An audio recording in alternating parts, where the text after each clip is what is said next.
حضرت آدم کے ہر بار یعنی بی بی حوا رضی اللہ تعالیٰ عنہ کے جب پریگننسی ہوتی تھی، حمل ہوتا تھا، تو ایک لڑکا پیدا ہوتا، ایک لڑکی پیدا ہوتی۔ اللہ کی شان دیکھیں، اللہ نے اس نسل انسانی کو کس اپنے حکمت بھرے انداز میں چلایا کہ ہر حمل میں ایک لڑکا پیدا ہوتا، ایک لڑکی پیدا ہوتی، اور جب اگلے حمل میں ایک اور لڑکا لڑکی پیدا ہوتی تو ان کا آپس میں نکاح ہو سکتا تھا۔ یعنی مثال کے طور پہ ایک باری میں جو لڑکا اور لڑکی پیدا ہوتے وہ بھائی بہن کہلاتے تھے، مگر اگلی باری میں جو لڑکا لڑکی پیدا ہوتے وہ ان کے بھائی بہن نہیں، اس حوالے سے نہیں ہوتے تھے کیونکہ ان کا نکاح جائز تھا، اور یہ اس زمانے کی شریعت میں جائز تھا، اور اس لیے ضروری تھا کہ اسی سے نسل انسانی نے آگے بڑھنا تھا۔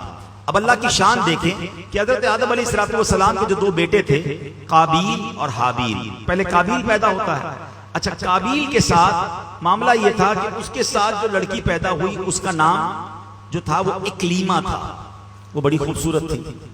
حابیل کے ساتھ جو لڑکی پیدا ہوئی اس کا نام لیوزا تھا۔ اب جب دونوں بڑے ہو گئے تو اسی شریعت کے قانون کے مطابق حضرت آدم علیہ السلام نے قابیل سے کہا کہ تمہارا نکاح لیوزا سے ہوگا، اور حابیل کو کہا کہ تمہارا نکاح اکلیما سے ہوگا۔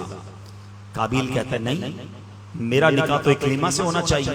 حضرت آدم نے سمجھایا وہ تمہارے ساتھ پیدا ہوئی ہے، وہ تمہاری بہن ہے، تمہارا اس سے نکاح نہیں ہو سکتا۔ وہ کہتا ہے نہیں، یہ تو آپ کا بنایا ہوا اصول ہے نا، میں نے نکاح کرنا ہے تو اکلیما سے ہی کرنا ہے۔ اب حضرت آدم علیہ نبینا علیہ السلام نے کہا اچھا ٹھیک ہے، ایسا کرو کہ تم دونوں بھائی اپنی اپنی قربانیاں پیش کرو، اللہ کی بارگاہ میں قربانی پیش کرتے ہیں، جس کی قربانی قبول ہو جائے گی ہم سمجھیں گے کہ اس کی بات مان لی گئی۔ اب کیا ہوا، اس زمانے میں صدقہ یا جو بھی پیش کیا جاتا تھا صدقہ، وہ قبول کیسے ہوتا تھا، قربانی کیسے قبول ہوتی تھی کہ آسمان سے آگ آتی تھی اور اس صدقے کو اس کو آگ لے کر چلی جاتی تھی۔ سرکار دو عالم علیہ السلام کی امت پر ایک اور مہربانی پتہ ہے کیا کی ہے؟ بہت ساری مہربانیوں میں ایک مہربانی یہ ہے کہ ہمارا صدقہ، ہماری قربانی ہم خود بھی استعمال کرتے ہیں، ہم آپس میں غریبوں میں بانٹ دیتے ہیں۔ ہماری قربانی کو آگ نہیں کھاتی، ورنہ پہلے جو بھی چیز پیش کی جاتی تھی وہ آگ لے جاتی تھی۔ سمجھ رہے ہیں بات کو؟ ہم آج کل کیا کرتے ہیں، صدقہ غریبوں میں بانٹ دیتے ہیں، رشتہ داروں میں بانٹ دیتے ہیں، قربانی کرتے ہیں، خود بھی کھاتے ہیں، دوسرے لوگ بھی کھاتے ہیں۔ ایسا نہیں تھا پہلے، یہ بھی اس امت پر مہربانی کی گئی ہے۔ تو بہرحال اب کیا ہوا کہ دونوں نے اپنی اپنی قربانی پیش کی۔ قابیل کھیتی باڑی کرتا تھا اور حابیل جو تھے وہ بکریاں چراتے تھے، تو قابیل اناج کا ایک ڈھیر اس نے رکھ دیا پہاڑ کے اوپر، اور حابیل نے ایک بکری جو تھی وہ رکھ دی۔ اب ایسا ہی ہوا کہ آگ آئی اور آگ آ کر بکری کو جو ہے وہ لے گئی اور قابیل کے گندم کو چھوڑ دیا گیا۔ اس کا مطلب یہ ہوا کہ حابیل کی قربانی قبول ہو گئی، اور حضرت آدم نے یہی فرمایا کہ اب اکلیما کا حقدار یہ ہے۔ اب یہ فیصلہ تو آپ نے سنا دیا، مگر اب قابیل جو بھائی تھا اس کے دل میں اپنے بھائی کے لیے حسد پیدا ہو گیا کہ یہ وہ لڑکی ہے جس سے مجھے شادی کرنی تھی، اس کو مل گئی، اور بالآخر اس حسد کی بنا پر قابیل نے حابیل کو قتل کر دیا۔ اس دنیا میں سب سے پہلا اگر قتل ہوا ہے تو وہ بھائی نے اپنے بھائی کا کیا ہے، اور وجہ کیا بنی؟ حسد وجہ بنی۔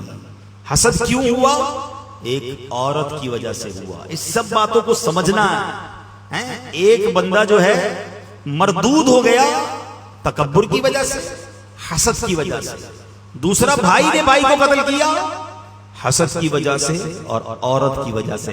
سمجھنی ہے یہ باتیں کہ یہ کتنے پرانے گناہ ہیں، یہ کتنے بڑے فتنے ہیں جو آج بھی مسلمانوں کے دلوں میں بس رہے ہیں، اور مسلمانوں کو اس کی پرواہ نہیں ہے۔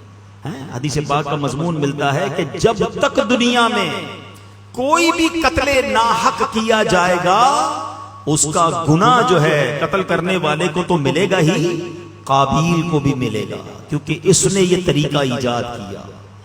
ایک اور بات سیکھنے کو ملی کہ جو گناہ کا طریقہ ایجاد کرتا ہے، گناہ پر لوگوں کو لگا دیتا ہے، لوگوں کو کوئی ایسا راستہ بتاتا ہے جس سے بندہ گناہ کرے، گناہ کرنے والے کو تو وہ گناہ ملتا ہے جس نے یہ راستہ بتایا، جس نے لوگوں کو لگایا، یہ گناہ جاریہ اس کے لیے بھی ہوتا ہے۔ تو اب کیا ہوا، قابیل نے حابیل کو قتل تو کر دیا، مگر جس کو پتا نہیں تھا لاش کو کرنا کیا ہے، اس وقت تک وہ مرا ہی نہیں تھا نا۔ اب تو ہمیں پتا ہے کہ مرنے کے بعد دفنایا جاتا ہے، اس وقت تک تو دنیا میں کوئی مرا ہی نہیں تھا۔ اب اس نے کیا کیا، اپنے بھائی کی لاش کاندھے پر اٹھا کر کئی دنوں تک گھومتا رہا، کروں کیا اس لاش کا؟ تو پھر اللہ کی شان دیکھیں، قرآن پاک میں یہ واقعہ موجود ہے کہ اللہ کریم نے 2 کوے بھیجے، ان کی آپس میں لڑائی ہوئی اور ایک کوے نے دوسرے کوے کو مار دیا۔ جب وہ مر گیا تو پنجے سے زمین کھود کر اس کوے نے دوسرے کوے کو زمین میں دبا دیا، تو قابیل کو پتا چلا کہ اچھا لاش کو دفنایا جاتا ہے۔ اب اس نے اپنے بھائی کو دفنایا مگر اس کے چہرے کا نور چھن گیا، وہ بڑی عجیب و غریب آفت میں مبتلا ہوا اور آخرکار وہ بھی دنیا سے چلا گیا۔